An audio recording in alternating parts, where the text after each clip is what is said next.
Bismillahirrahmanirrahim. Assalamualaikum warahmatullahi wabarakatuh. Alhamdulillahi rabbil alamin. Wabihi nasta'inu ala umurid dunya waddin. Wa ala alihi wa ashabihi wa man tabi'ahum bi ihsanin ila yaumiddin. Qala Allah ta'ala fi kitabil karim. A'udzu billahi minasyaitonir rajim. Ya ayyuhalladzina amanu taqullaha haqqa tuqatih wa la tamutunna illa wa antum muslimun. Amma ba'du fa inna asdaqal hadits kitabullah wa khairal hadi Muhammadin sallallahu alaihi wasallam wa syarrul umuri muhdatsatuha wa kullu muhdatsatin bid'ah wa kullu bid'atin dhalalah wa kullu dhalalatin finnar. Jamaah kajian duha yang dirahmati Allah Subhanahu wa taala, bersyukur kepadanya kita bisa berkumpul kembali di rumah Allah Subhanahu wa taala dalam rangka meningkatkan keilmuan keislaman kita. Salawat dan salam semoga tetap kita curahkan kepada Nabi Muhammad sallallahu alaihi wasallam, kepada keluarganya, sahabatnya, dan orang-orang yang senantiasa untuk mengikuti ajaran dan sunnahnya sampai dengan hari kiamat. Jamaah kajian yang dirahmati Allah Subhanahu wa taala, pada kesempatan yang berbahagia ini insyaallah kita akan membahas tentang surat Luqman ayat 18. Di sana Allah Subhanahu wa taala berfirman, a'udzu billahi minasyaitonir rajim. Wala tusa'ir khaddaka linnasi wala tamshi fil ardi maraha innallaha la yuhibbu kulla mukhtalin fakhur. Dan janganlah kalian memalingkan muka kalian dari manusia karena sombong, dan janganlah kalian berjalan di muka bumi dengan angkuh. Sesungguhnya Allah tidak menyukai orang-orang yang sombong lagi membanggakan diri. Kalau kita perhatikan dalam ayat ini adalah kisah Luqman Al-Hakim. Dalam ayat-ayat yang sebelum dan sesudahnya terdapat pelajaran yang penting, terdapat hikmah bagi kita seorang muslim untuk mencontoh bagaimana keluarga yang robbani, bagaimana bentuk keluarga yang dihiasi dan dibingkai dengan keislaman. Dalam kisah tersebut Allah Subhanahu wa taala menceritakan hubungan yang harus dibangun dengan baik itu hubungan antara dengan Allah Subhanahu wa taala sebagai Rabbul Alamin, ataupun hubungan sesama makhluk, baik itu keluarga yang terkecil maupun masyarakat yang terbesar. Hubungan yang dibangun bukan hanya sebagai hubungan sosial atau hubungan karena kepentingan kehidupan, namun hubungan yang dilandaskan dalam rangkaian amal soleh, sehingga hubungan tersebut bisa mendapatkan kebaikan, mendapatkan pahala baik dunia maupun akhirat. Allah Subhanahu wa taala menceritakan bagaimana keadaan keluarga Luqman Al-Hakim. Mulai dia seorang Luqman yang pandai bersyukur kepada Allah Subhanahu wa taala atas segala nikmat yang diberikan kepadanya, kepada Luqman dan keluarganya, sehingga Allah Subhanahu wa taala tambah kenikmatan tersebut. Allah Subhanahu wa taala berfirman, la in syakartum la azidannakum wala in kafartum inna adzabi lasyadid. Luqman adalah seorang yang bersyukur ya. Karena itu Allah Subhanahu wa taala tambah kenikmatannya. Kemudian juga hubungan sosial antar sesama manusia yang dimulai dari nasihat yang Luqman berikan kepada anaknya agar ia tumbuh menjadi seorang yang beriman dan peduli antar sesama. Nasihat yang pertama yang Luqman berikan kepada anaknya adalah agar mentauhidkan Allah Subhanahu wa taala dan menjauhi syirik. Dan ini adalah nasihat yang utama, yang paling utama sebelum kita nasihatkan yang lain kepada anak-anak kita. Karena sesungguhnya syirik adalah suatu kezaliman yang besar. Allah Subhanahu wa taala berfirman, "Innallaha la yaghfiru ayyushraka bihi wa yaghfiru ma duna dzalika liman yasha." Ya, maka ini adalah hal yang paling penting agar kita nasihatkan anak kita tentang tauhid, agar mengesahkan Allah Subhanahu wa taala dan menjauhi syirik. Bekal utama dan pertama yang harus dia pegang, tidak boleh dia lepas, ya, dimanapun dan kapanpun sampai ia menemui Allah Subhanahu wa taala. Sehingga ketika kita menjadi seorang bapak, menjadi seorang ayah, meninggalkan anak kita dengan tenang, karena mereka berada dalam tauhidullah, mengesahkan Allah Subhanahu wa taala. Kemudian nasihat yang kedua adalah birrul walidain.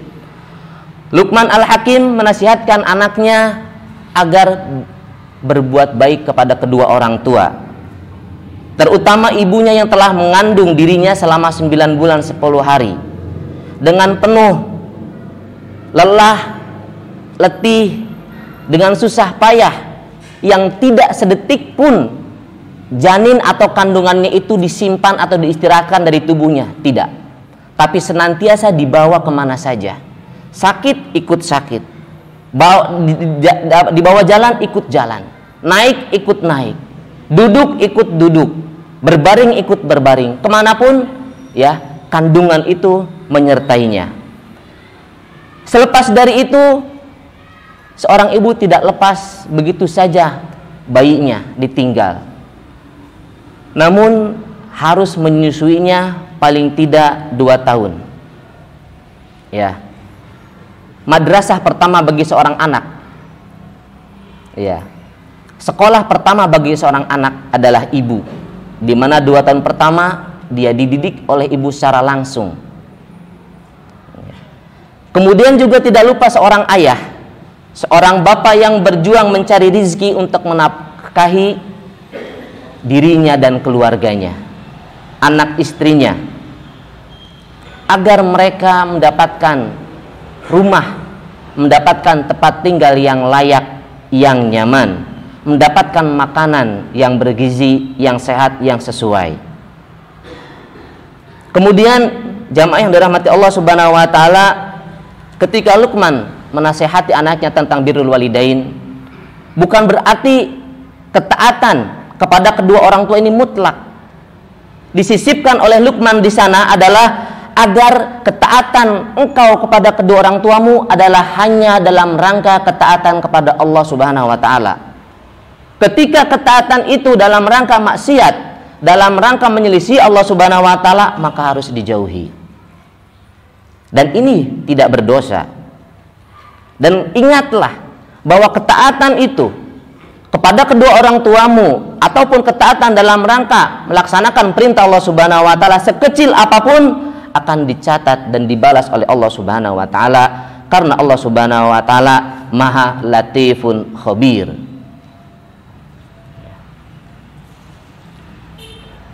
Ini adalah peringatan yang lembut di dalam ayat ini yang tersisip ya dalam nasihat birrul walidain. Mengingatkan ketika birrul walidain, ya laksanakan itu. Tapi ingat, ada yang pertama yaitu Allah Subhanahu wa taala. Jangan engkau lupakan. Lihatlah ketaatanmu, lihatlah perintahmu, lihatlah apa yang kamu laksanakan. Apakah dalam rangka juga mardotillah atau tidak? Ketika dalam rangka mardotillah, laksanakan. Ketika tidak, jauhi. Ya, ini adalah peringatan yang ringan, lembut, namun begitu berbobot. Ya, kenapa? Karena dampaknya adalah balasan dari Allah Subhanahu wa taala yang akan diterimanya nanti. Agar segala perbuatan itu sesuai dengan perintah Allah Subhanahu wa taala dan Rasulnya sallallahu alaihi wasallam. Kata para ulama di dalam ayat ini, ya, Allah Subhanahu wa taala memberikan pelajaran kepada kita agar kita sisipkan dalam anak kita juga, ajarkan kepada mereka juga muraqabatillah, senantiasa diawasi oleh Allah Subhanahu wa taala.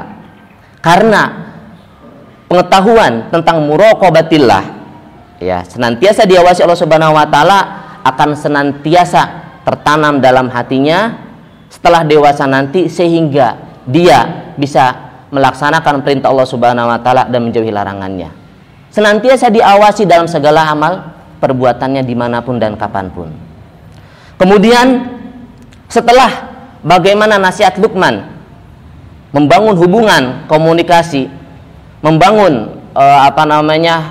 jalinan yang baik dengan Allah Subhanahu wa taala dengan cara mentauhidkan dan menjauhi syirik, kemudian birrul walidain, lalu kemudian Luqman nasihati anaknya agar juga jangan lupa engkau hidup tidak sendiri. Engkau hidup dengan masyarakat, ada saudara, baik saudara kandung ataupun saudara jauh, ada tetangga, baik tetangga jauh, dekat ataupun jauh, dan ada masyarakat secara umum.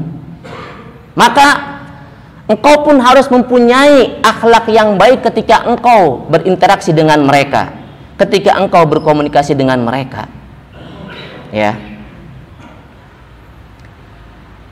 Dan dalam Islam, komunikasi dengan masyarakat bukan hanya sekedar tadi kebutuhan yang sifatnya sosial, tapi landasannya adalah amal solih berupa amar ma'ruf nahi mungkar, ya.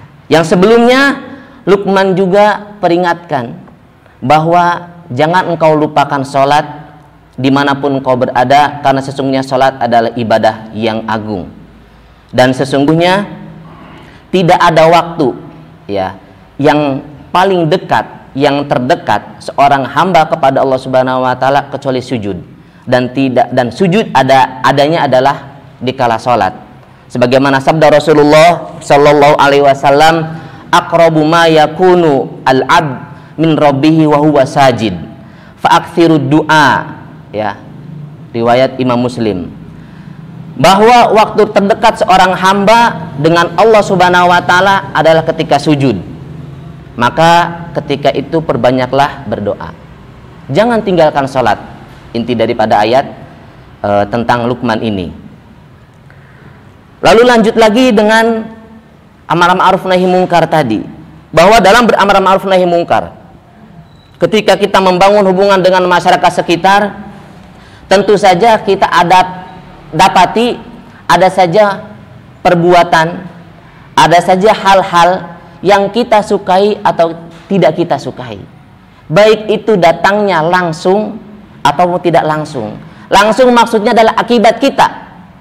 Ketika kita menyampaikan kebaikan, ada orang yang menerima dengan baik, ada yang menolak dengan buruk, sehingga kita merasa terdolimi, tersakiti. Itu langsung ataupun tidak langsung, ya, yang datang yang tidak kita duga dan kita sangka. Tentu itu adalah konsekuensi yang harus ditanggung sebagai seorang dai yang beramar ma'ruf nahi mungkar, dan kita harus bersabar dalam proses untuk mendakwahi umat tersebut. Dalam ayat lain Allah Subhanahu wa taala berfirman, wa takum minkum ummatu yad'una ilal khair wa ya'muruna bil ma'ruf wa yanhauna 'anil munkar. Hiasi, ya, amar ma'ruf kita, hiasi amal kita, ya, dengan kebaikan. Kemudian isbiru wasobiru warobitu wattaqullaha la'allakum tuflihun. Bersabarlah dalam menghadapi halangan, cobaan, ataupun apa saja yang tidak kita sukai, yang kita dapati dalam rangka beramar ma'ruf nahi mungkar.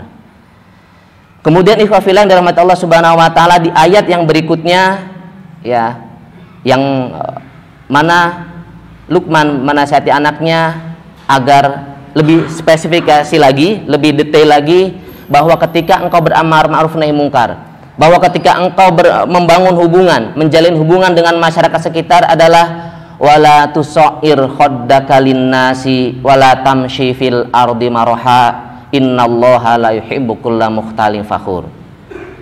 Wala tusair khaddaka linnas, dan janganlah engkau memalingkan mukamu, ya, jangan kita palingkan muka kita dari manusia. Kata para ulama, Ayat ini mengajarkan bagaimana akhlak mulia seseorang ketika sedang bercakap-cakap, ketika sedang berbicara, ketika sedang menasihati orang lain, agar jangan berperilaku sombong dan angkuh.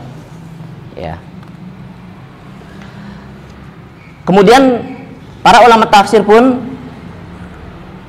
mengatakan bahwa ketika Luqman tadi mengajarkan tentang bagaimana hubungan yang dibangun, di sini Luqman berpindah dari adab terhadap Allah, orang tua, kemudian masyarakat, wabil khusus di sini adalah ketika berdakwah. Fi muamalatin nas, fi da'watin nas. Maka bagaimana kita mau berdakwah kepada mereka? Bagaimana mau kita mengajarkan mereka kebaikan, menuntun mereka kepada kebenaran, membimbing mereka kepada al-haq, kalau kita menjadi orang yang suka memalingkan wajah kita dari orang lain.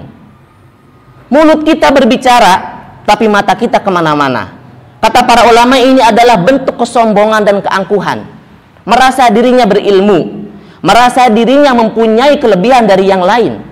Ataupun sebaliknya, ketika lawan kita sedang berbicara, bukannya diperhatikan, ditatap dengan baik, namun justru memalingkannya, memalingkan wajah. Ini pun bentuk kesombongan dan keangkuhan. Ya, merasa dirinya lebih besar, lebih baik dari yang lain. Kalau kita menjadi seorang yang angkuh, seorang yang sombong, seorang yang merasa lebih baik, seorang yang tidak mempunyai akhlak karimah, maka bagaimana dakwah kita mau diterima? Maka bagaimana masyarakat mau menerima kita ketika akhlak kita saja, yang ini bukan bicara, tapi perbuatan yang bisa dilihat dengan kedua mata dan mata-mata yang lainnya, itu adalah perbuatan yang buruk, maka bagaimana orang mau membuka pintunya, mau membuka tangannya untuk menerima dakwah kita? Allah Subhanahu wa taala berfirman tentang ini, bagaimana dakwah Rasulullah sallallahu alaihi wasallam. Fabima rahmatin minallahi lintalahum walau kunta faddan ghalidhal qalbi lan faddu min haulik. Kalau kita akhlak kita buruk, kasar, sombong, congkak, kasar kemudian juga kejam, atau seorang yang licik, maka bagaimana masyarakat mau menerima dakwah kita? Allah Subhanahu wa taala berfirman, wahfid janahaka limanittaba'aka minal mu'minin. Rendahkanlah kalian, ya, rendah hatilah terhadap orang-orang yang mengikutimu, yaitu orang-orang yang beriman. Orang yang kita dakwahi kebanyakan orang-orang beriman. Mereka hanya mempunyai kesalahan yang mereka belum tahu, mereka jahil tentang hal tersebut, kita ajarkan, kita beritahukan. Sejatinya mereka adalah orang-orang yang beriman. Maka dakwahilah mereka dengan rendah hati, dengan hati yang baik. Sayangilah mereka. Bukan sekedar sayang sifatnya duniawi, lebih dari itu.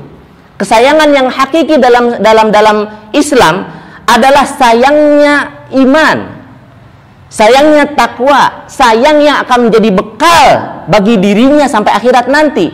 Sedangkan duniawi bisa selesai di dunia, akan tapi iman, takwa, taat kepada Allah Subhanahu wa taala adalah bekal dirinya sampai akhirat nanti, yang akan menyelamatkan dirinya daripada siksa api neraka. Ya. Dan ini pun Allah Subhanahu wa taala telah sebutkan dalam Quran surat Taubah ayat 128 tentang Rasulullah sallallahu alaihi wasallam. Laqad ja'akum rasulun min anfusikum azizun 'alaihi ma 'anittum harisun 'alaikum bil mu'minina raufur rahim. Rasulullah sallallahu alaihi wasallam, ya, berat terasa olehnya penderitaan, bukan penderitaan karena miskin, karena tidak makan, bukan. Penderitaannya adalah karena mereka berada dalam kesesatan, mereka berada dalam kekafiran, mereka berada dalam kesyirikan, mereka berada dalam kemaksiatan dan dosa. Berat, kasihan mereka. Ya, harisun alaikum. Semangat, sangat ingin bagaimana memberikan hidayah, memberikan petunjuk, membimbing mereka. Inilah akhlak seorang dai, bukan menjadi seorang yang jumawa karena gelarnya S1, S2, S3, karena kedudukannya bukan, tapi karena apa? Kasihan terhadap mereka, kasihan mereka belum mendapatkan ilmu.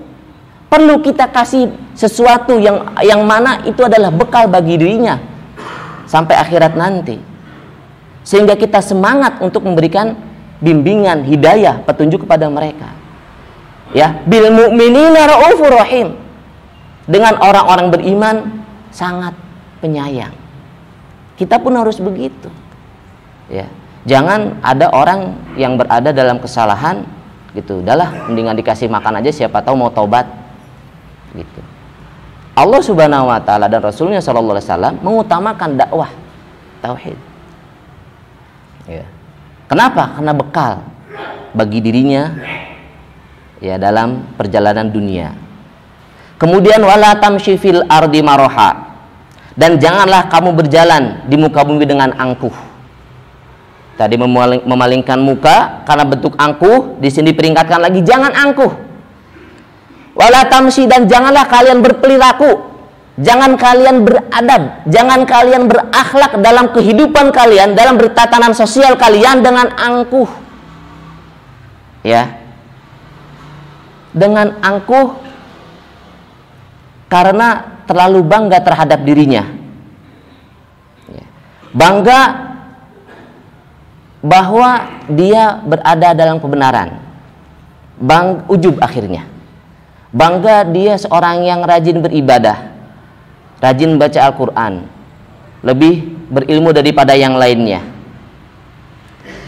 Ya. Sedangkan Allah Subhanahu wa taala berfirman dalam Quran surat Al-Isra ayat 37, wala tamshi fil ardi maroha innaka lan takhriqal ardo walan tablughal jibala tula. Dan janganlah kalian berjalan di muka bumi dengan sombong, karena sesungguhnya kalian sekali-kali tidak dapat menembus bumi, dan sekali-kali kalian tidak akan sampai setinggi gunung. Orang yang sombong, orang yang angkuh, dia kan merasa besar dari yang lain, ya kan? Merasa lebih dari yang lain. Padahal kata Allah Subhanahu wa taala, innaka lan takhriqul ard. Kaki kalian yang sombong, yang angkuh tidak akan bergeser sedikit pun dari tempatnya, tetap di situ. Tidak akan menembus bumi sehingga kalian bangga dengannya, dan badan kalian pun tidak akan menjadi besar atau tinggi seperti gunung. Kalian akan seperti itu. Jadi lalu apa yang disombongkan? Bahkan bisa jadi engkau adalah orang yang, orang yang semampai, semeter tidak sampai. Ya. Sedangkan mad'u kalian, orang-orang yang kalian ajak bicara besar, tinggi. Ya. Tapi karena kesombongan yang ada dalam dirimu, sifatmu, engkau anggap remeh yang ada di hadapanmu, dan engkau anggap bahwa engkau lebih besar dari yang lain. Allah bantah itu semua. Tidak besar, tidak tinggi, ya, dan juga tidak berubah. Engkau tetap seperti itu.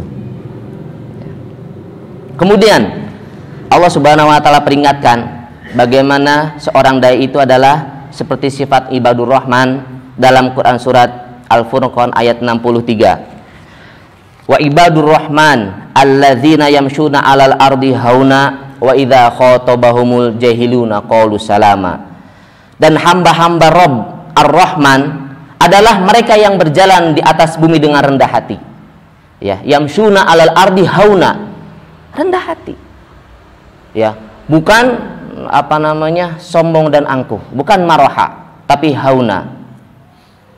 Wa idza khatabahumul jahiluna qalu salama. Mendapatkan orang yang jahil, mendapatkan orang yang awam, bukannya dia temui, hadapi dengan keangkuhan atau kesombongan, bukan, tapi justru dengan hauna, dengan rendah hati dan qaulan salima, perkataan yang baik. Bukan merendahkan, bukan menghinakan, bukan menjelekan, bukan. Diberikan petunjuk hidayah pelan-pelan, diajarkan dan dibimbing, dikasihi, disayangi. Kamu tahu apa tentang ilmu ini? Saya lebih tahu. Sombong. Ya. Itu nggak masalah, boleh. Dalilnya saya. Menurut ulama, menurut saya. Kesombongan yang ada dalam diri tidak boleh. Katakanlah. Kalau tahu, beritahukan. Kalau tidak tahu, wallahu a'lam, selesai. Bukan menjadi seorang mufti.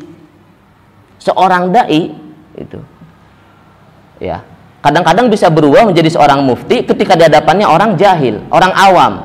Saya kan mufti, oh boleh, halal, haram, bid'ah, syirik, gitu. Padahal tidak perlu begitu, sampaikan, ya, dengan perkataan yang baik. Wa idza khotabahumul jahiluna qalu salama. Ya. Kata-katanya itu mengandung keselamatan. Orang yang menerimanya enak didengar.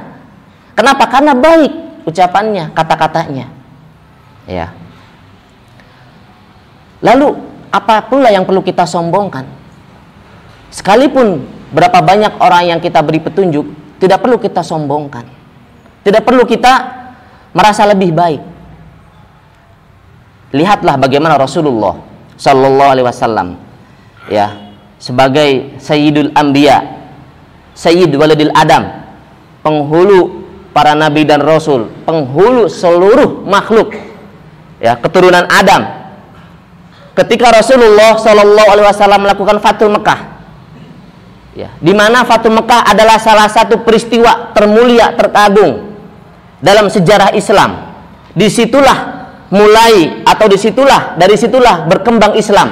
Selanjutnya lebih luas, penaklukan kota Mekah yang di situ ada Ka'bah, di mana kaum muslimin tiap tahun puluhan juta berkumpul untuk melaksanakan syiar-syiar Allah Subhanahu wa taala seperti haji dan umroh.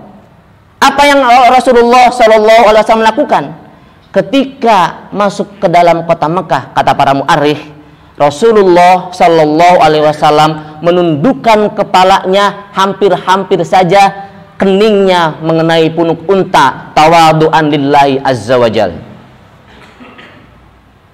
Tawadu, tidak sombong. Fathul Mekah, ya, di mana di situ masih ada para pembesar Quraisy yang dulunya sombong, angkuh, ya, menindas, zalim terhadap Rasulullah dan para sahabat. Tapi Rasul tidak membalas, justru tunduk kepada Allah Subhanahu wa taala. Ya. Dia tahu bahwa Fathul Mekah bukan karena kemampuannya, bukan karena kepandaiannya, bukan karena kelihayannya, tapi apa? Karena Allah Subhanahu wa taala. Tawadu. Lalu kita mau jadi apa kalau kita baru jadi seorang pengisi kajian yang mingguan, yang hadir cuma 10? Ya, itu pun sekali-kali. Apa yang kita sombongkan? Ya. Maka jauhilah sifat angkuh dan sombong. Innallaha la yuhibbu kulla mukhtalin fakhur. Sesungguhnya Allah tidak menyukai orang-orang yang sombong lagi membanggakan diri.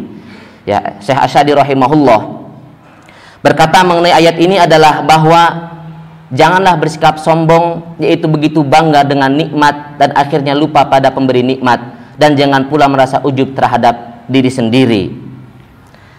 Kemudian Rasulullah Shallallahu Alaihi Wasallam memperingatkan tentang sombong ini dalam hadis yang diriwayatkan oleh Imam Muslim dari Abdullah bin Mas'ud. Beliau bersabda, la yadkhulul jannata man kana fi qalbihi mithqalu dzarratin min kibr. Qala rajul, innar rajula yuhibbu ay yakuna thawbuhu hasanan wa na'luhu hasanan. Qala innallaha jamilun yuhibbul jamal, al-kibru batarul haq wa ghamtun nas. Tidak akan masuk surga seseorang yang di dalam hatinya terdapat kesombongan meskipun sebesar biji sawi, kecil sekali maksudnya. Lalu ada seorang yang bertanya, bagaimana dengan seorang yang suka memakai baju dan sandal yang bagus? Beliau Shallallahu Alaihi Wasallam menjawab, sesungguhnya Allah itu indah dan menyukai keindahan. Sombong adalah menolak kebenaran dan meremehkan orang lain. Ya. Kata para ulama, lafal hadis ini berbicara tentang golongan manusia yang akan masuk ke neraka disebabkan karena satu perbuatan, yaitu sombong, meskipun kecil sekali, sebesar biji zarrah atau lebih kecil dari itu. Namun dalam hadis ini pun terhadap peringatan bahwa ketika seseorang suka kebaikan, suka yang indah, suka yang bagus seperti pakaian dan sendal, itu bukan berarti sombong, tapi bisa disisip kesombongan. Ya, ketika apa? Meremehkan orang lain. pakaian saya bagus, yang lain jelek. Sendal saya baru, yang lain belum baru. Kalau suka, wajar. Innallaha jamil yuhibbul jamal. Bagus memperindah diri. Jangan jadi seorang yang dai lusuh, lepek, ya, kotor, bau. Tidak begitu. Bagaimana mad'u juga mau menerima kalau kitanya sudah akhlaknya buruk, pakaiannya pun buruk. Tapi akhlaknya indah, pakaiannya indah. Tapi ingat, jangan lupa itu adalah nikmat dan karunia dari Allah Subhanahu wa taala. Jangan ujub terhadap apa yang dimiliki dan jangan meremehkan orang lain sehingga menjadi orang yang sombong. Ya.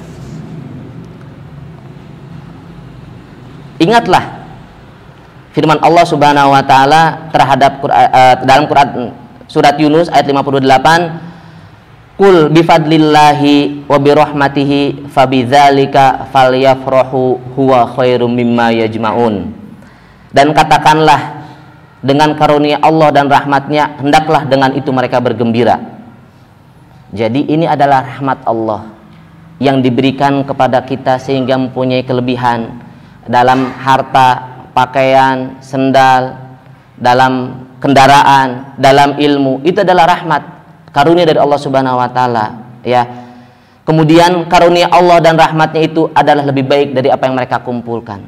Apa sih yang perlu kita banggakan? Akan hilang semua itu karena fana. Ya, yang akan kita banggakan adalah apa yang Allah Subhanahu wa taala berikan kepada kita lalu kita syukuri. Apa yang Allah Subhanahu wa taala berikan kepada kita, karunia tersebut kita gunakan pada tempatnya dan tidak kita sombongkan terhadap apa yang kita miliki. Ingatlah kisah Qarun. Ya, bagaimana ketika dia sombong dengan apa yang dimilikinya, ya, fabaghu alaihim, lalu berbuat aniaya, sombong, angkuh, meremehkan, merendahkan orang lain, ya. Maka ketika kaum yang memperingatinya, la tafrah, jangan terlalu membanggakan diri, jangan terlalu bahagia sehingga engkau menjadi sombong dan angkuh, ya. Karena ketika bangga dan senang tanpa diiringi dengan syukur, dengan hamdalah, ingat kepada Allah Subhanahu wa taala, akan bagho, ya, akan melewati diri, lewat batas. Sehingga dengan begitu menjadi orang yang angkuh, orang yang sombong. Innallaha la yuhibbul farihin. Allah Subhanahu wa taala tidak suka terhadap orang-orang yang membanggakan diri. Demikian ikhwah fillah yang dirahmati Allah Subhanahu wa taala, kajian pagi yang berbahagia ini mudah-mudahan kita bisa mengambil pelajaran dari surat Luqman ayat 18 agar jangan kita menjadi orang yang jumawa. Aqulu qouli hadza astaghfirullah li wa lakum, subhanakallahumma wa bihamdika asyhadu an la ilaha illa anta astaghfiruka wa atubu ilaik. Assalamualaikum warahmatullahi wabarakatuh.